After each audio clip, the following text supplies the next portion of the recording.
Albert Einstein. Einstein immigrated to the United States in 1933, where he held a professorship at Princeton University until his retirement in 1945. His routine there was simple. Between 9 and 10 a.m., he ate breakfast and perused the daily papers. About 10:30, he left for Princeton office, walking when the weather was nice. Otherwise, the station wagon from the university would pick him up. He worked there until 1 o'clock, returned home for a 1:30 lunch, a nap, and a cup of tea. The rest of the afternoon was spent at home, continuing his work, seeing visitors, and dealing with the correspondence that his secretary had sorted earlier in the day. Supper was at 6:30, followed by more work and more letters. Despite his humble lifestyle, Einstein was a celebrity in Princeton, famous not only for his scientific accomplishments, but also for his absent mindedness and disheveled appearance. Einstein wore his hair long to avoid visits to the barber and eschewed socks and suspenders, which he considered unnecessary. Walking to and from work, he was often waylaid by locals who wanted to meet the great physicist. A colleague remembered Einstein would prose with the waylayer's wife, children, or grandchildren as desired, and exchange a few good humored words. Then he would go on, shaking his head, saying, "Well, the old elephant has gone through his tricks again." Very strange ending to that daily ritual there. Oh, I didn't see you guys come in. Welcome to Bitcoin Talk Show. My name is Thomas Hunt. We were just reading a little bit of daily rituals about Albert Einstein, who, again, we keep reading about all these artists. They keep relatively orderly lives. People always think that an artist or a scientist might be out of control, but if you look behind it all, there's this structure. Every day they do the same things at the same time. They keep their focus by eliminating all of these nonsense things that you might think are interesting, like eating or choosing different foods or wearing different clothes and all this kind of nonsense. And they focus instead on their work. Interesting stuff. Had a great time at the Queen show yesterday. Going to talk about more of that in the Twitter section of the show. But let's just get started on today's episode of Bitcoin Talk Show. Today is September 6, 2018. My name is Thomas Hunt, and here's what's happening today in Bitcoin. Be sure to give us a thumbs up and a share so that more people will see this show. The price of Bitcoin is down 4.03% in the last 24 hours, with a last of 6,433, a high of 7,000 even, and a low of 6,305. Excuse me. That's $1 for 15,582 Satoshis.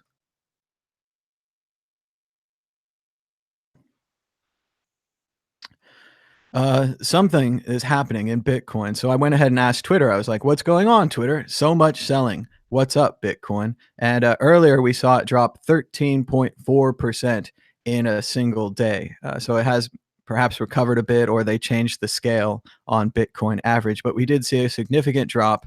And if you look at the bottom down here, volume, volume, volume, volume, volume. So we did have, at least on the daily chart, enough volume to push us down. Let's see what you said is going on with Bitcoin.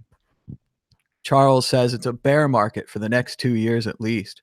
Hattori Hanzo quotes that article we talked about the other day where 110,000 Bitcoins from a wallet that has remained dormant since 2014 were sent to exchanges. So this could just be a large whale cashing out.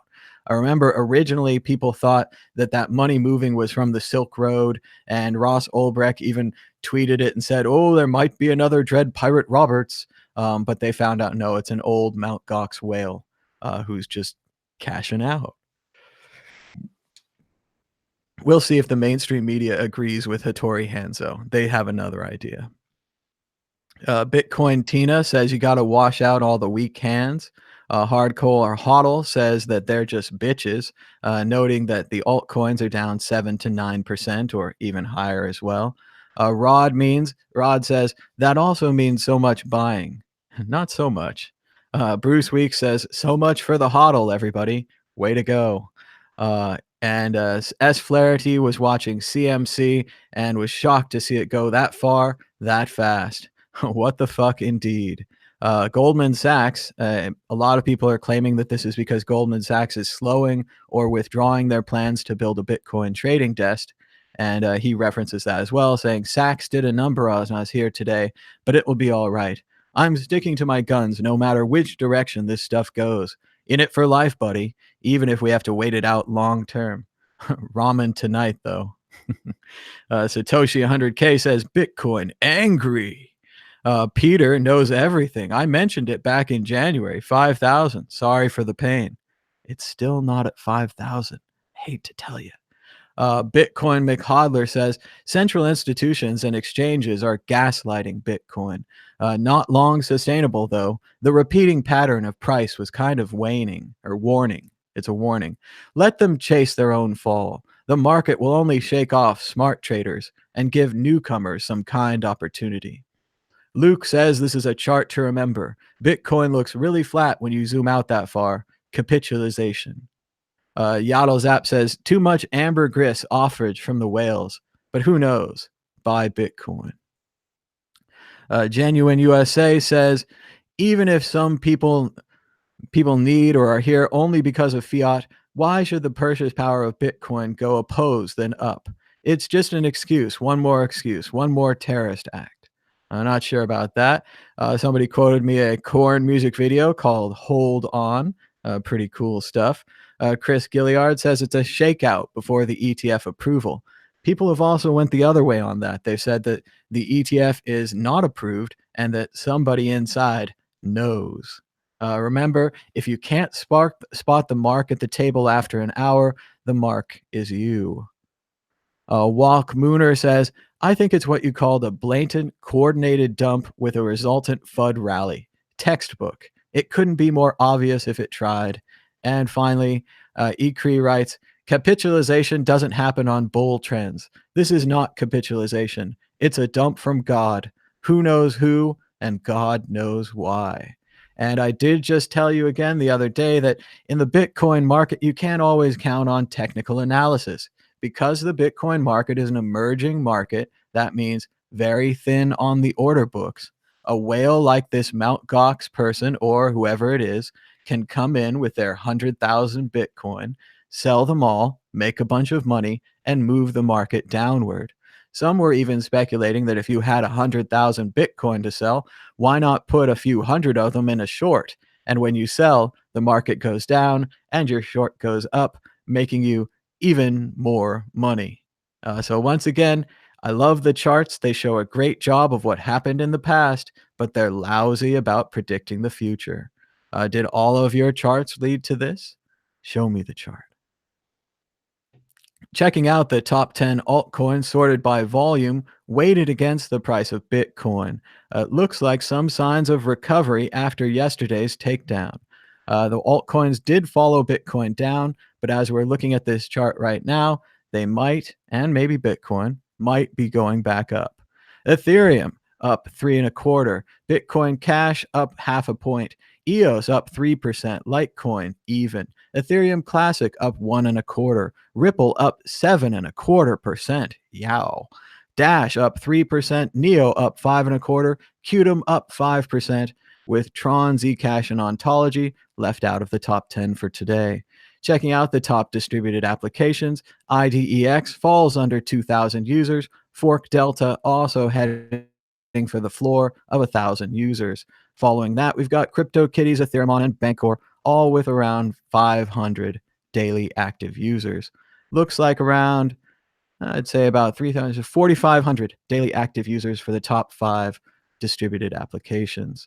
Checking out Blocktivity to see the most active blockchains, EOS, BitShares, and Steam. Back to the old formulation. For a while there, remember, Steam had passed BitShares, and it seems like BitShares has come back.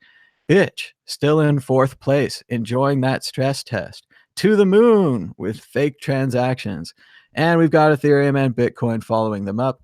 Ethereum, as usual, has 72,000 unconfirmed transactions, while Bitcoin has a mere 8,677. Checking out the top Bitcoin news today from Bitcoin Insider, Bitcoin drops sharply and suddenly, and now cryptos across the board are getting slammed. Well, news break guy. Mostly everything goes up and down at the same time. The same thing for FANG stocks, the same thing for blue chips, the same thing for, I don't know, travel stocks, whatever you're into, they act as an industry. And Bitcoin is no different with the altcoins following Bitcoin down. However, Business Insider doesn't name the player as they did yesterday, and as CNBC is referencing again, allegedly, cryptocurrencies collapse after report that Goldman is rolling back their trading desk plans. Bitcoin has lost $1,000 per coin in the last 48 hours. The price of Ethereum had fallen by 13% in 24 hours, while Ripple's XRP token, confusing language there. Does Ripple own the XRP token? Is the XRP token Ripple? Had seen its value dive by 6%, and Bitcoin Cash dropped 12% during that time. I also saw EOS dip about 24%, Stellar dip 20%. Very big dips in altcoin yesterday. We don't know if they're going to come back. Meanwhile, we've got perfectly good news from Iran. Iran legitimizes crypto mining industry. Bitcoin price spikes to $24,000 locally.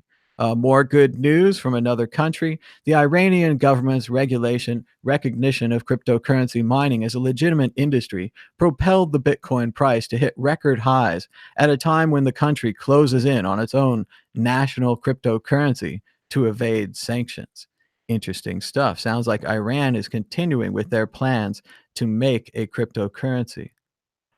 The state token Iranian authorities hope will help circumvent Western financial sanctions led by US President Donald Trump.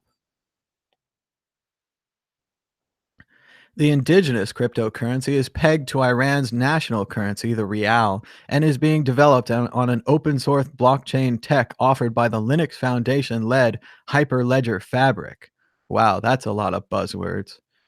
When launched, the cryptocurrency will be used as a digital token to settle transactions within domestic banks, alongside its intended usage in global commerce with allies, without depending on SWIFT's global interbanking system.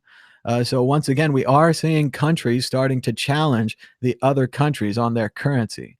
I don't know if Iran's digital cryptocurrency created by the Linux Foundation with open source Hyperledger Fabric will be successful, but I do like the trend of countries starting to mess with the other countries. Put this in line with the story from Naples the other day, where the mayor of Naples was sick of the euro. He believed that the people of Naples should not have to pay the debts of the euro and was trying to create a cryptocurrency or a new currency for his town. Previously, this would have been impossible because it's so difficult to print money, counterfeiting, physical distribution of paper or money or metal, gold, things like that. Very difficult, very expensive. But now, presumably with the help of a couple of programmers and maybe a consulting group full of digital ledger, open source, hyperledger, DLT, fabric technology, could help them create it with little or no trouble. Whether it succeeds, I'm not sure.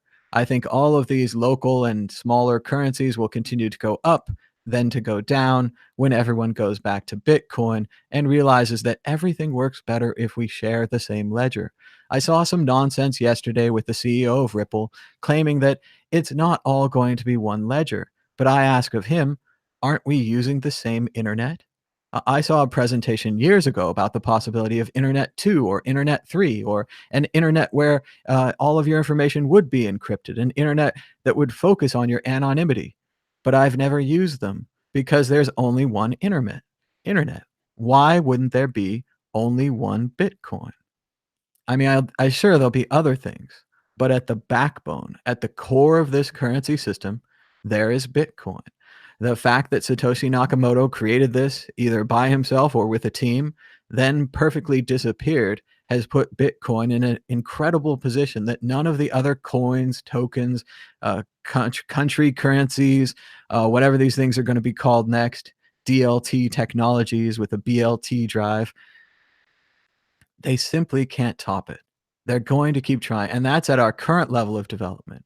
If we've got the scaling solution looking good, if they get a privacy solution going, if we get to the next level stuff, when the Lightning Network wallets are ready, just you wait. We'll see who's talking about Ripple then. Bitmain's ANT pool activates controversial ASIC boost for faster Bitcoin mining. That's right, the long awaited ASIC boost has finally been turned on by Bitmain, allegedly. The ASIC boost controversial Bitcoin mining hack supposedly increases mining efficiency by up to 20% and is controversial because many developers claim that its use damages the Bitcoin network. As the article says, Bitmain denies the use of ASIC Boost, but they do hold the patent to ASIC Boost in China. They can legally use it in their mining farms to profit off it and sell the cloud mining contracts to the public. This, however profitable, is not something we would do for the greater good of Bitcoin. I love it when Bitmain says they're doing something for the greater good of Bitcoin. These are the guys who split off from Bitcoin, who created Bitcoin Cash, who have been attacking and destroying Bitcoin for months and trying to on purpose. They sold 50,000 Bitcoins, something you and I cannot imagine, nor can most companies. And it's going to be one of those horribly embarrassing figures like the time that the government sold all of those Silk Road Bitcoins. I said at the time the government could hold those Bitcoins and maybe pay off the national debt. Maybe they could make more Smithsonian museums, which are open and free to the public in Washington, D.C. Maybe they could make ones in local cities. Maybe they could feed the poor, buy everybody a new pair of shoes. There's a lot of things they could have done with that money, but they didn't. And the possible ASIC use comes as Bitmain is reportedly losing money. Remember, Bitmain made the big bet on Bitcoin Cash. They went all or nothing. They're all in, and it's not looking good. They're being attacked by multiple sides with their Bitcoin Cash investment doing terribly and with their new chips failing. They tried to move into AI maybe too quickly. Their new chips failed, and their chip designer quit. Bad news for Bitmain, but will the stupid money of Wall Street still flock to their IPO?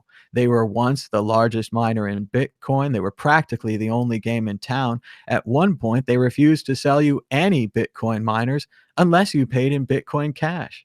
Not seeing that anymore, are we? In fact, they're one of the few people still accepting Bitcoin Cash for any service. So bad news for Bitmain. We're going to keep watching this story, and it's especially interesting now if you want to invest into an IPO about a company that is using ASIC Boost software to mine Bitcoin at a 20% advantage to everyone else, regardless of the potential damages to the network. Bitmain. Maybe they flew too close to the sun. Kind of an Icarus story. Checking out the mainstream media, it's all Bitcoin and the price. Bitcoin and the price, Bitcoin and the price. What I like about this is that you can also see some old articles, like right here from Forbes, a mere 2 days ago. Bitcoin reaches 1 month high as crypto markets rally. So we hit a 1 month high 2 days ago. Now that article is totally and completely worthless. Maybe it's kind of worthless to talk about the price. Maybe it's more important to think about the technology of Bitcoin and to understand that this is a transformational technology that will change the world like the internet and the MP3. It doesn't matter if I say it or you say it or if you believe it or if anybody believes it. The simple nature of Bitcoin's simple and efficient rules allow it to compete with every other currency on the world and come out as the winner. The millennials want currency on their phone. The world doesn't want a wallet or another paper currency. Bitcoin is the future. Checking out the World Crypto Network, where everyone can make their where volunteers make their own shows. We've got Andy Hoffman had a special guest on his show, Patrick Ulrich. Check out his interview right here on the World Crypto Network. Max has been making quite a lot of videos yesterday. He did an introduction to the Hayek Summer Workshop and a new video called Monetary Policy, Imbalances, and Crisis. I'm not sure. Gunther Schnabe from the Hayek Summer Workshops. We've got more economic videos if you're into those. I think watching videos on YouTube is a great way to learn. Maybe you don't know that much about Hayek. I read The Road to Serfdom. I didn't like it, but maybe you do. And you can check it out here. Max is bringing us more educational information from the University of Leipzig. Very cool, in Germany. And we've got Shem Booth Spain with Bitcoin 2049, where he says there's an all out war in Bcash land, with Craig Wright, allegedly Satoshi, creating the new 128 meg fork, and Jihan sticking with the 32 meg fork. He's also got some interesting conspiracy type rumor ideas about a theory that you could take Bcash, put it into some kind of wormhole where you prove that you burned it, then you would have more value on another coin or token.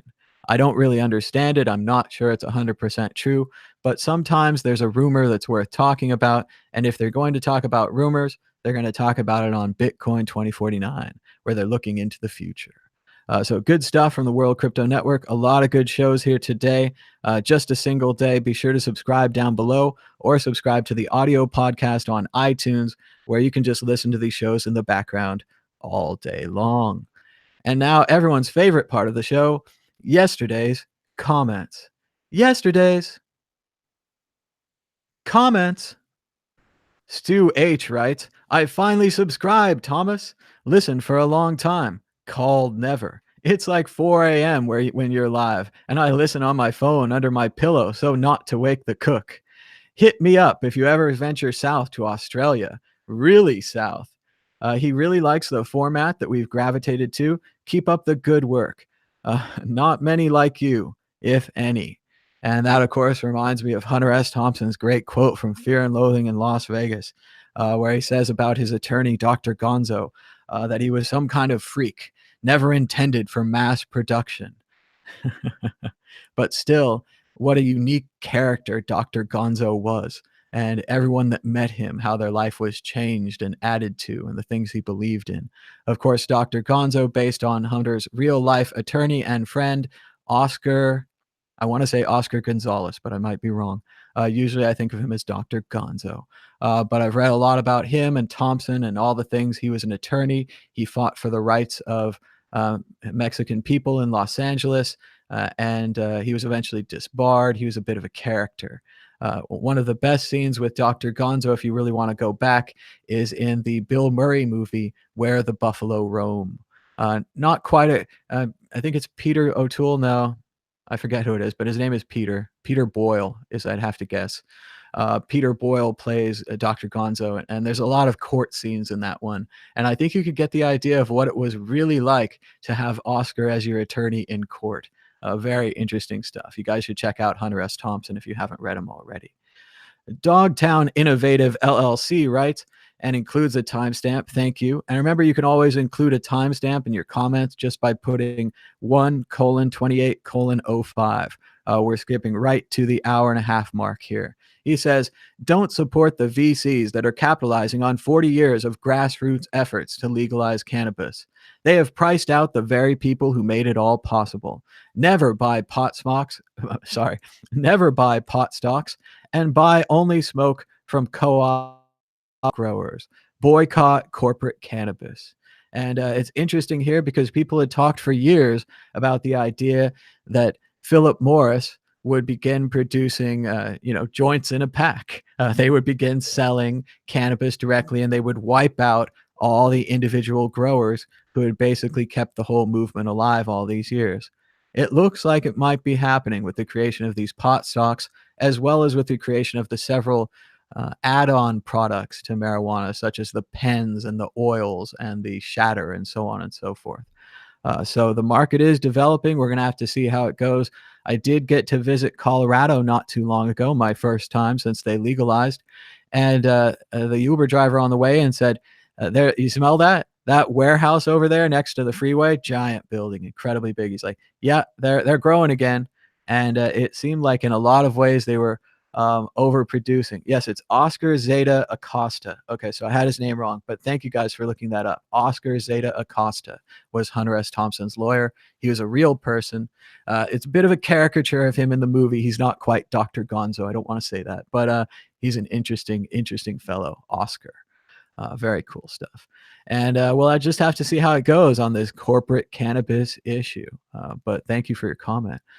All right, Crypto Carabaro, I don't agree with him, but I'm going to read at least part of his comment so you guys can check it out. He says that the Brazilian museum fire is a tragedy resulting from government gangs' interference in free markets and academia looting the population through government for scientific research. If its collections were privatized and insured, most of their owners would still publicly display them, but not in such dilapidated venues. Okay, so I'm not sure about all of this. First of all, I do not believe that the rich display their private art publicly. That just rings false as me. I do agree that they would be insured and they are likely insured, but insurance does nothing to recreate an artistic masterpiece unless they made an exact copy of the painting or something. And even then, you know it's an exact copy. It's not the one made by Van Gogh. So I question a lot of that there. It certainly was a dilapidated venue because the government was starving the museum. So I don't quite exactly blame the museum for being starved. As he says, all museums have too many collections on display or to display publicly anyway. That's true, but I see that as a reason to fund museums more. I think we should have more museums so that more people could see more cool stuff. I like museums. I like looking at lots of cool stuff. And I also like that I can do it for a relatively reasonable amount of money. 50 bucks or 20 bucks, I mean, that's a good amount. But to really pay to see this priceless stuff, if it was really on the free market and it wasn't subsidized, I don't think they'd allow someone like me in the museum. So he says at least the relics would have survived in private collections and went on display eventually as their owners changed. I don't have any guarantee of that. I do not believe that the private collection relics will ever go on display, even if their owners change. And I'm not even sure that their owners change. As Jay Z said in his song, the OJ song recently came out. He says something about how he's going to buy a painting and it's worth $1 million. And 2 years later, it's worth $10 million. And he's going to pass it on to his children. Incredibly great song about Jay Z talking about the power of generational wealth. I saw a quote on Twitter yesterday said, your average poor person plans what they're going to have for dinner, while your average rich person plans for the next 3 generations. And I've analyzed for a long time this idea that perhaps, not to go too conspiratorial on you here or anything, perhaps when you have enough money to not worry about the workaday things in life, you start to think generationally and you start to think about big plans and long games. And I don't know that if you're just working job to job and you're hustling at McDonald's and you're exhausted every night, that you have the time to really think this way. So we do need to analyze that and think about this generational thinking and wonder if we've been doing any of it at all. Crypto Carabao also writes in about Andreas, and I kind of agree with him more on this. He says, Andreas never seemed like a scammer, and his Bitcoin contributions are great and numerous. But JW Weatherman is right. It is strange that Andreas took Vitalik's referendum seriously enough to write a book. I personally asked him about this. I did not agree with it. I'm not publicly, and I'm not going to bag on him, but I was just very concerned and curious because when I looked at Ethereum, I saw a pre-mine, I saw an endless amount of units, and I saw a very difficult value proposition involving Turing supercomputers and this idea of a worldwide computation machine. I'm not sure that it's actually turned out that way, as it instead has brought us a million ICOs and perhaps illegal stock offerings that have now been legalized by the government saying, well, it's too big to regulate. Um, so not sure about that. And Crypto Carbaro continues. I'm probably saying that wrong. He says that's why some folks, maybe the Bitcoin Uncensored bunch, long ago called him Andreas Pumpendumpolis. Funny. And that bunch has been with us in Bitcoin since Counterparty or before. Certainly, Chris DeRose was a big Counterparty supporter. I think when I met him in Miami years ago, he was wearing a Counterparty hat. So I don't agree with the caller who said JW is too new to say what he did. I don't really, too new is not that great. I mean, if Einstein came into our world and started speaking, would we say he's too new? I mean, he's Einstein. We just take it. So yes, he says JW is also right about thousands of cryptocurrencies in the world, which Andrea seems to have advocated before as viable and even desirable future of money. That simply doubles down on the USD and fiat shitcoin system that exists in the world now. Perhaps Andreas does not does now have so much credibility, reputation, and financial well being invested in his public opinion that he can't afford to call a spade a spade. Interesting idea. Maybe he's changed. Maybe the money's changed him. Maybe the success has changed him. Maybe he's just softened his ideas because he believes in more currency might be a more logical idea. I don't know. I'm still with Bitcoin. And BL Dwyan says at 119.52, now Mad Bitcoins and El Loco de la Crypta are talking Imelda. The great lady left behind an amazing collection of over 3,000 pairs of shoes when she and her husband fled to exile in 1986. There's a museum of her collection, but only 800 pairs fit into it. Isn't it neat the way that things come together? The previous comment was talking about the Brazil fire and how museums don't have enough space to display their collections. And I know the pinball arcade where we are here doesn't have enough space to show all their pinball tables. And yet at Imelda Marcos Museum, they're also having trouble showing her entire collection of 3,000 pairs of shoes with only 800 pairs fitting in the museum. The rest perhaps in a warehouse or boxes somewhere. 3,000 pairs of shoes.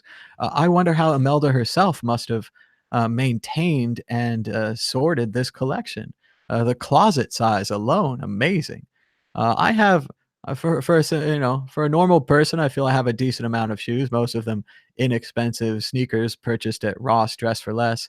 But yeah, 3,000, and these are expensive shoes. Women are very into, heels and expensive shoes and so on and so forth, especially Imelda Marcos, the great shoe woman. SSM 59 writes in about the Kavanaugh hearing. He says, hearings are not trials. The Kavanaugh hearing is being abused by both parties. There's plenty of info available to the committee. I don't agree with that. The requests of thousands of pages is a little more than a delay tactic. It's a little bit of column A, a little bit of column B. He says Roe v. Wade, regardless of who gets onto the court, that decision will not be rescinded. I'm not sure about that, man. I'm really not sure. He says both parties use the hollow threat to keep their constituents from thinking too much and realizing how much they're being duped. H.L. Mencken put it best when he said, the whole aim of practical politics is to keep the populace alarmed and hence clamorous to be led to safety by an endless series of hobgoblins, most of them imaginary. Well, I definitely love the Mencken quote. I think that's totally solid. I disagree with him on the Kavanaugh hearing.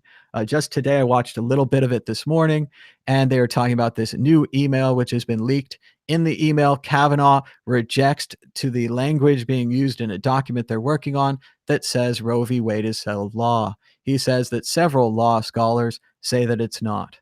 So it pretty much seems like a smoking gun to me. He spent his whole life trying to be a cipher so he wouldn't have a position on this. I think that's very scary. That's a terrifying idea that he's essentially been hiding his opinions his whole life.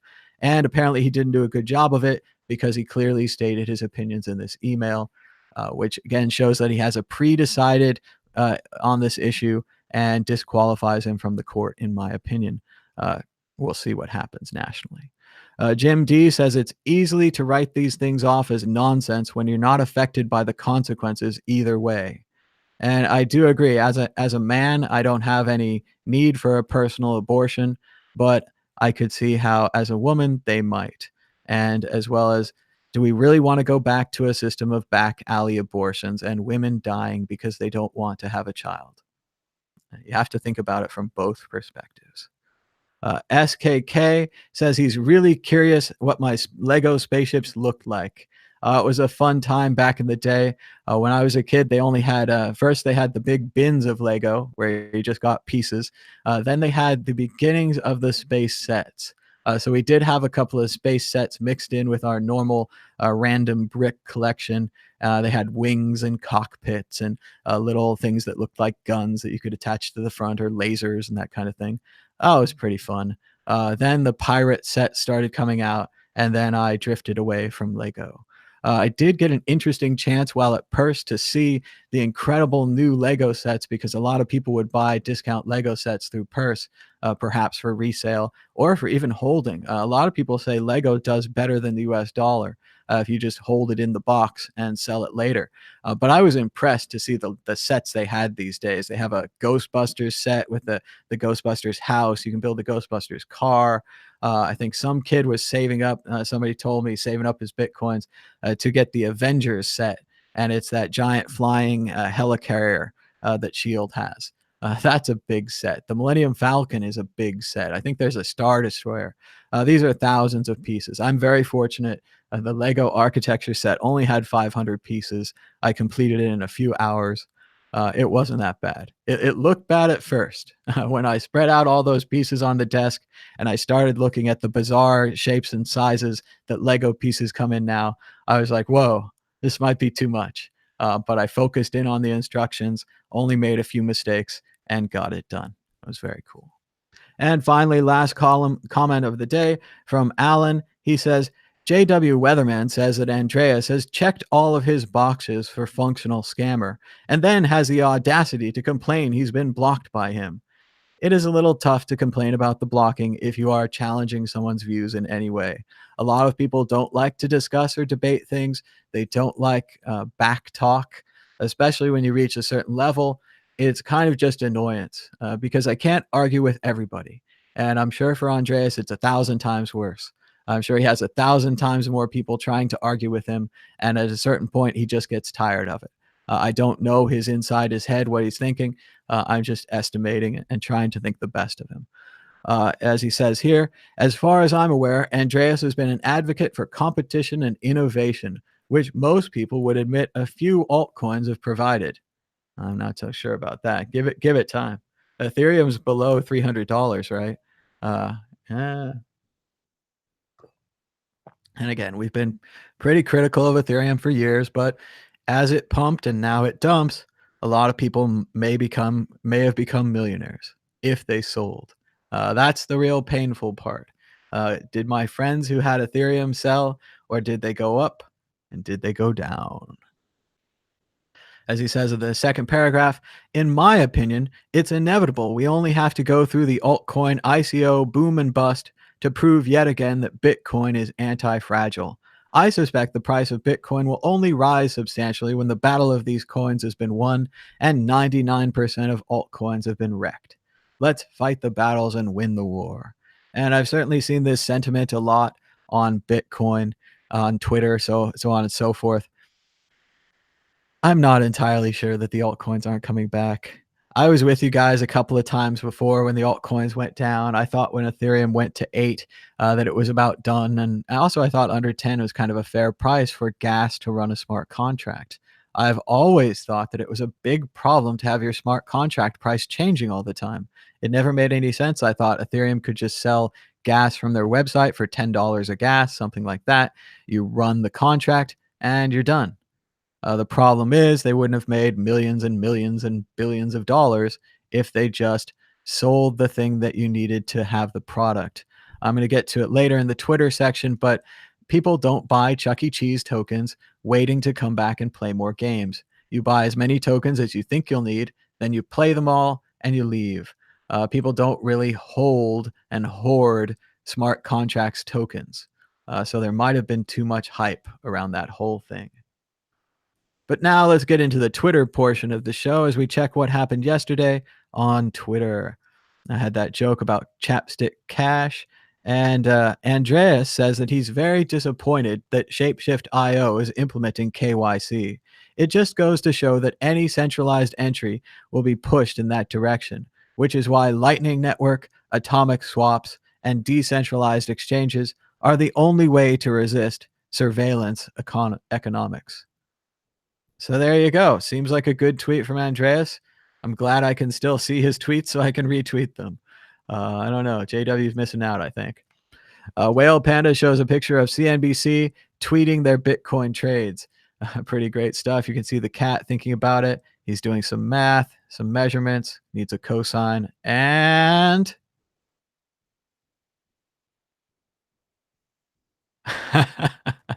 yeah, not so good. Not so good for that cat. Samson Mao says that the Bitmain evaluation is getting wiped out, quoting BTC King 555 on Twitter, who says Bitch is crashing, and Bitmain's ability to support it is limited. Number one, they sold all of its Bitcoin in prior prop up waves. Number two, it has to deal with massive losses on TSMC inventory. Sorry, I don't know what that means. Fundraising from investors fell far short of the target. That would be good. And the Bitmain IPO is marred by scandals and in serious doubt. He shows a picture of Bitcoin Cash going down 12.6% yesterday in the $559 range. So it doesn't look good for Bitmain. I like this tweet by Kevin Pham. He's starting to lose it a little, but he still has some good tweets sometimes. He says, "You can disagree with someone and still respect them. In fact, the people I respect most are the ones that tell me when I'm wrong." It's hard to resist it's hard to resist telling him he's wrong. But, he's wrong on some other things. He's just been I don't know, he's getting into his Twitter fame a little bit, I think. Bully Esquire says, well, first of all, Roger Ver quoted, and this is amazing. He says, "In the last 24 hours, Bitcoin Cash had more transactions than other cryptocurrencies combined." Because you're running a stress test. They're fake transactions. Are you an idiot or are you insane? It's tough to tell. And as Bully Esquire says, it was an effing stress test with fake transactions. Come on. This bullshit post is emblematic of a broader pattern of intentional misrepresentation by Roger and Bitcoin.com, specifically intended to trick new entrants to the space. He says he will never trade Bcash, bitch. And then we had the quote about Bitcoin. We've got an interesting rumor coming out from Reddit. I do not know if this is true, but according to Mysterious Plankton on Reddit, Kraken is laying off employees. They had a 10 a.m. mandatory meeting. Security was everywhere, and we were required to hand in our door fobs. Sitting in the lunchroom, we got told that due to volumes being down, both trading and support tickets, and in light of opening a new office in Asia, we need to reduce costs and lay off recently hired people with less than 3 months. Approximately 57 people was not enough. We're told that if we resign by Friday at noon, we're given 8 weeks' pay as a severance package. If we do not accept in time, they tell us that they cannot guarantee our continued employment. Sounds an awful lot like we just got laid off, right? And he says he can't read, he doesn't want to talk about it more, but that's what's been going down. So allegedly, trouble inside of Kraken, they may have grown a little bit too fast and are rolling it back. A great tweet from at Stop and Decrypt. He says Ethereum is plummeting for the same reason nobody buys and holds Chuck E. Cheese tokens so they can play skee ball at some point in the future. You buy the amount of tokens you think you'll spend while you're there, and then maybe you have some left over that you forgot about. Great tweet. And this is definitely the idea I was talking about earlier about why would you hold so many smart contracts tokens? I remember when Ethereum came out, I said, well, how many smart contracts do I need to run? And I didn't have any smart contracts desires at that time, so I didn't buy any Ethereum. Don't think I've really run a smart contract since. Maybe a couple for curio cards. We had a vending machine where you could send Ethereum to the vending machine and it would send you back a curio card. That, of course, predated Crypto Kitties, but our idea of baseball cards wasn't quite as interesting as their idea of unique and genetically altered kitties, so on and so forth. Last night, I went to the Queen show. As predicted, I was in the top row of the theater. There was a wall directly behind us, but that was nice because I could stand up as much as I wanted, and no one could complain about me filming or taking pictures of the show. So I wasn't in anyone's way. The stage looks like a guitar. For those of you who haven't heard, Queen is performing with Adam Lambert for about a month here in Las Vegas. They're going to do, looked like about 9, 10 shows. Really good stuff. Of course, Queen, famous rock band, Freddie Mercury, passed away. Yesterday was Freddie's birthday. It was pretty neat to be there to see Queen on Freddie Mercury's birthday. And I was hoping for John Deacon, but it was John Taylor, the drummer, and of course, Brian May, the lead guitarist, as the original members of the band, still rocking with Adam Lambert as the new front man. He did good. I mean, he's no Freddie, but he did good. Brian May was incredible, shredding on the guitar, looking like Beethoven with his big hair. I mean, he's a gray-haired old man. I don't want to estimate his age. I bet he's probably 60, 70, or 80. But he was rocking like a 20-year-old. He was killing it. Couple of interesting set pieces with Adam Lambert sitting on a giant queen head here. He did make the joke about head. And it was Freddie's birthday. Pretty cool. They sang some nice songs. And I want to show you a little bit towards the end here. I'm not going to play any sound because YouTube takes your ad rights if you have sound, but they did digitally add Freddie into the show. Brian May came out center stage and played some sad songs and talked to the audience a little bit and how it was in a spotlight. Then they brought Freddie up right here next to him. Pretty amazing. And they did it at the end. Freddie led us in a little chant. It was pretty cool. I mean, it's not a hologram or anything. I don't know what the hologram shows were like. This is just a video show. But it was clear during the show that they had the ability to overlay effects on the live video. It was really neat. I saw at one point the drummer Deacon was doing no, not Deacon. Taylor was doing a drum solo, and he was well into it. It was a special time for him to do it, and they started bringing lightning up over him on the screen, and it was like lightning flying around him. At a later point, they had a lot of graphics from the early Fritz Lang Metropolis movie, such as buildings flanking the audience, flanking the artists on the screen. Great work with the view screen technology, a lot of cool effects, a lot of laser lights. Didn't quite expect that. It is a brand new theater, the Park Theater at the Park MGM Resort. Used to be the Monte Carlo, right there in Vegas next to the New York, near the new T-Mobile Arena where the Las Vegas Golden Knights hockey team plays.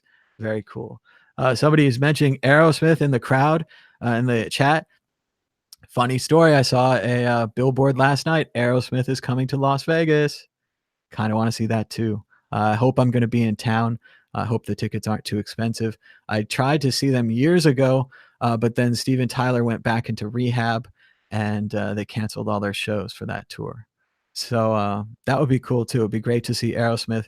I think of them as an 80s, 90s band, but they also played in the 70s, so they are pretty much contemporaries with Queen, who was pretty much a 70s and 80s band.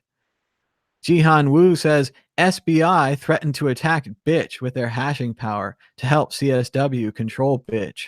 They are bad people and they will fail. And I agree with Whale Panda entirely. He says pot, kettle, black popcorn. This is the pot calling the kettle black. Jihan accusing someone of being a bad person after he split his coin off from Bitcoin and tried to steal the name Bitcoin all over the place.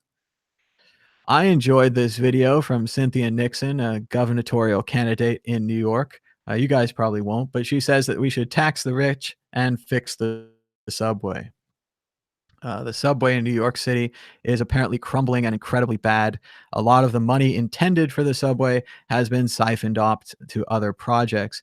She's running for governor, and she claims that she will fix the subway. I just thought it was a really effective political ad.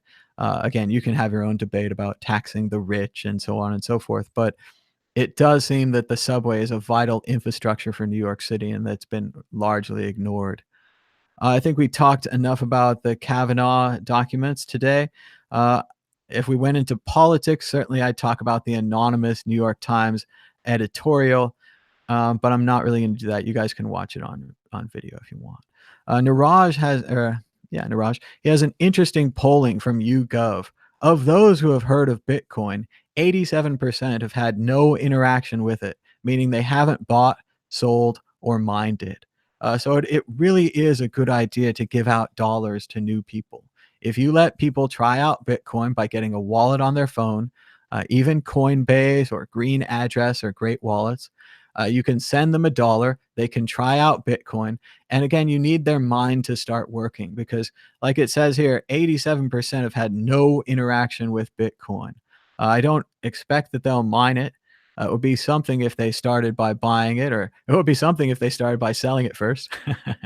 But yeah, you can give them $1. You can turn them on. You can get them this idea that you just sent them money with no bank, no government, and no corporation. It's a pretty neat way to send some value around. And we got to the Bitcoin Talk Show. It was 9 a.m. when we started. One more pick of my Bitcoin Lego Las Vegas with Mad Bitcoins. Thanks again to Jeremy. And let's get the call started on today's Bitcoin Talk Show. I saw some people were calling in earlier during the news, but I wasn't able to take your call then. But I can take your call now if you'd like to call us on Skype, World Crypto Network, all one word, or at 518 600 1949.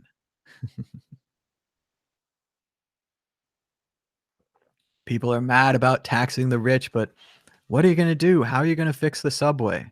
I think the subway is pretty important. So, there we go, pushing the button. Hello, caller. You're live on the World Crypto Network. What's your name and where are you calling from? Well, my name is Jeff, and I'm from Pittsburgh, Pennsylvania. All right, Jeff, what's on your mind about Bitcoin today? Well, I just want to let you know I got that call before. My pin's not on your map no more from Pittsburgh, PA, I noticed. But anyway, I'm the guy at the job site to give the dollars away. Nice. How's it working out? 3 wallets set up this week, which is kind of bad because I gave everybody $1 each, and I'm sure it's like 85 cents by now. But I explained to them it goes up and down, up and down. Just watch the dollars. Now I gave them $1 each, everything Coinbase had. That make it more fun and get them into the game a little bit. That's great. I think even if it's at 85 cents, maybe they've learned an important lesson in investing. Maybe now's the time to get another dollar. They got to think about it that way. Or if it had gone the other way to $1.20, maybe they'd want to put another dollar in to get more money. So I think it's a great way of showing them something that's kind of like a stock and kind of like a currency, but a lot like nothing that they've ever used before. Well, the guy, Jeff, the HVAC guy, he really latched onto it, and I could tell one out of a dozen, take me serious at all, or even take the step to, get a wallet going. He's going to do well because he's excited about it. He texted me just yesterday, oh, it's a good time. When it goes down, it's still a good time to buy. I was like, absolutely. Time to accumulate if you can, That's it. You got to have that dollar cost averaging. Just keep investing a little bit each week or each month and just see how it goes. If it goes up, you'll have more. If it goes down, you'll have less. But you never find out if you don't play the game, right? Yeah, well, I use the atom line, 1 Bitcoin equals 1 Bitcoin. But for a newbie, that just don't make no sense. They don't get it, Yeah. One of the most important things to teach a new person is that you can buy 0.1 Bitcoin. That's enough of an opening. A lot of people, when you think about Apple stock, historically, you have to buy a whole Apple stock. But Bitcoin's different, of course. Yeah. Well, they always think, well, how much is one? Oh, $6,000. I can't afford that. And I was, no. I gave you $1. You could get $10, $5, $20. Coinbase is going to tack on that $2.99 fee. So, wait till you got $50 to spend, or that's just my suggestion. I'm no financial advisor, of course. But you definitely got to maximize your fees and figure out how to do it right on Coinbase there, or go to local Bitcoins or something like that. You got to figure out a way to get yourself into this market. Well, everybody's so apprehensive right off the bat. That's why I never forward them the link. Hey, if you buy 100, I get 10 free, because right away they think it's a scam. I just tell them to set up a wallet. I'll give you $1, and then I go right down the line. Bitcoin, Bitch, Litecoin, Ether Classic, and they can watch it go up and down. Absolutely, and it's fun to get them started, and it's neat the way you said about 1 out of 12 or so are actually interested. It just shows how much work it's actually going to take to spread this currency to new people.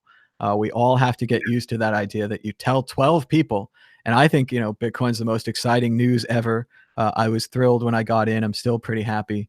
And these people should be excited like me, but they're often not. So 1 out of 12 is a pretty rough odds, but you just got to keep fighting through it, right?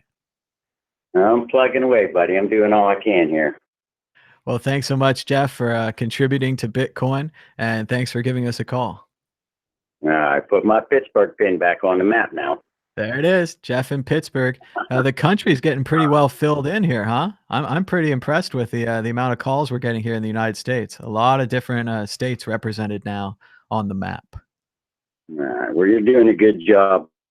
Keep up the good work, my friend. Take care. Thanks so much. I'll talk to you again soon. And you can give us a call now on Skype at World Crypto Network, all one word, or at 518 600 1949. I agree with Jeff there. We've got to spread the word about Bitcoin and we've got to do it ourselves. And I know a lot of people are like, oh, I can't give out $1 or all these things, but it's worth it. I've given out quite a lot of dollars just to people I meet and people that are interested in Bitcoin. And it's always rewarding. It's planting seeds, right? We don't know if it's going to work. A lot of seeds that you plant don't grow, but some of them do. I remember I met someone in Amsterdam last time I was in Europe. She was from Germany, and yeah, I told her about Bitcoin, how excited I was, and of course, my host in Amsterdam was big into Bitcoin. He's doing very well, and she got into it, and she was like, well, I have some euros, and I told her I need to buy euros because I don't have any local money, and she said, sure, I'll give you 50 euros or something. And I explained to her how it worked and that you send it one way, and I don't know the value of the thing and so on and so forth. But I think she got Bitcoin at least in the 2,000, 3,000 range. So her 50 bucks is probably still doing very well. So it's pretty cool that you can think you meet a random person and you get to help them in a little bit. And, maybe some of them also lost all their money and they lost their 50 bucks. So, that's a bummer. But still, others of them, if they really take the initiative and get involved in crypto and Bitcoin and all these other crazy altcoins and so on and so forth, it might just change their life. So there's not many things you can do that will change someone's life. And while we do talk about Bitcoin and politics on the show, when you tell a new person about Bitcoin, you don't really have to include the politics. It'll come along later. For now, you can just tell them it's a new money system. They can use it on their phone. No government, no corporation. It only sends one way. You can buy less than a whole Bitcoin, and you should try it out. If they really want to know more, tell them about dollar cost averaging. It's interesting. A lot of people don't really invest, so they haven't even heard of the idea of dollar cost averaging, that you could buy something over and over again. For example, if I bought $100 of Bitcoin each month on the first, let's say the first price was 5,000, the second price was 7,500, and the third price was 5,000, it would average out to in the middle between there, like the 6,700 type range. So the average price of your Bitcoin can be taken down by continuing to buy, or the average price goes up if the price goes up. But basically, by continuing to add this small amount every week or every month, your money will actually grow. And this is how investing works. And a lot of people don't do this. They don't have savings accounts. They spend all their money. They live paycheck to paycheck. Maybe they just don't make enough to save any. But if you can save anything, sure, put some of it in your bank account, some of it in stocks. But if you want to put some in a risky investment that might pay you a lot or might pay you nothing, Bitcoin's a good bet. So I think a lot of people can learn from that. And if we give them $1 and if we tell them these little rules and tell them about how you can buy less than a Bitcoin, I think they will. I think they'll get into it. People are saying in the chat that Bitcoin's a tax on the rich. I do like that idea where you say there's only 21 million Bitcoins and there's about 35 million millionaires in the world. Therefore, every millionaire cannot have one Bitcoin. So if you're a millionaire out there and you don't even have a Bitcoin yet, you're in trouble. It's going to be hard for you to get your Bitcoin. But we're waiting for your calls here on World Crypto Network, where you can call us on Skype, World Crypto Network, all one word, or at 518 600 1949.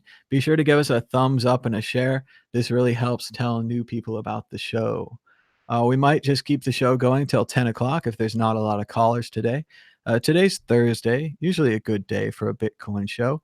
We have 129 live viewers in the chat, having a very active chat right now. Someone said yesterday that his aha moment was when someone sent him 1/10. That's it. It really can just help people to do this. Moonshine Fuel says a millionaire can get a Bitcoin. Sure, a millionaire, but not all 35 million millionaires. The 35 million millionaires are 14 million Bitcoin short of having one Bitcoin per millionaire. Also, if all of the millionaires realize this and figure it out, they'll be bidding against each other to get those Bitcoins. So as more and more large wealth enters the market, they drive the price up. by paying more and more money to get the things that we already bought years ago. Interesting stuff. They say, don't forget gold. Dollar cost system relies on Bitcoin having a future. Well, it went from $100 to $20,000 already. Seems like a pretty good future, even if it's back at 6,000 now.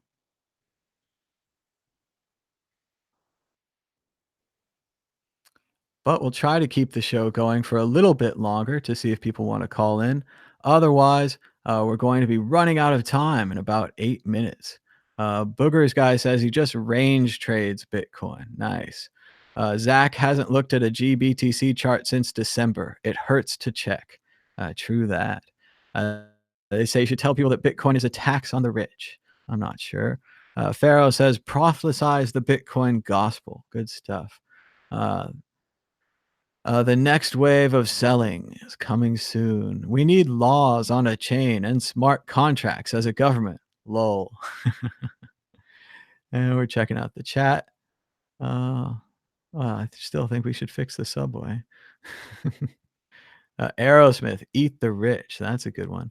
Aerosmith will be there if both Tyler and Perry survive and make it to the concert. They should be fine. Heck, Keith Richards is still alive, for Christ's sake. Yeah, it's pretty amazing that Keith Richards and the Stones are still alive and touring. One Man Army says he painted Mickey Hart's condo in Tahoe. Slept in his bed, too. It was cool. Had to pull gold dead records off of the loft walls during the prep. Rad. Zach says AC/DC is better than Aerosmith. He whiplashed himself, rocking out to Highway to Hell. Being 6 was so much more fun than being 38. If he tries banging his head now, his back locks up. Oh, I know that. Isn't that the truth, man? Definitely the way. Let's see. Oh, and the chat doesn't go back any more further. It says, Deadheads be like Bobby's still going. He's the youngest of the Dead, or Mickey. Yeah, the Dead is still kind of going. They're doing tours. Haven't seen it in a while, but they always do a New Year's show in San Francisco. So they keep going. But we're looking for your call here on Bitcoin Talk Show, or we might head to the end of the show. I feel like I talked about most everything I had to talk about. I did the Twitter, I did the articles, we talked about the price, how people think it's because Goldman Sachs isn't going to open their trading desk. But then behind the scenes, we have this big whale transferring 15,000 coins to an exchange where he likely sold them. Maybe he made a short first and then he sold some of them. Of course. But the price of Bitcoin is down 3.9%. That's $1 for 15,558 Satoshis. Thanks for checking us out here on the World Crypto Network, giving us a thumbs up and a share. Usually we try to stay on a little bit longer, but it's going a little slow on calls today. And I think we're going to wrap it up in a nice, tight, hour-long show.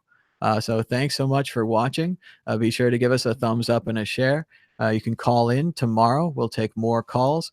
And as always, you can follow us on Twitter at World Crypto Network or at Mad Bitcoins. Until next time, bye-bye.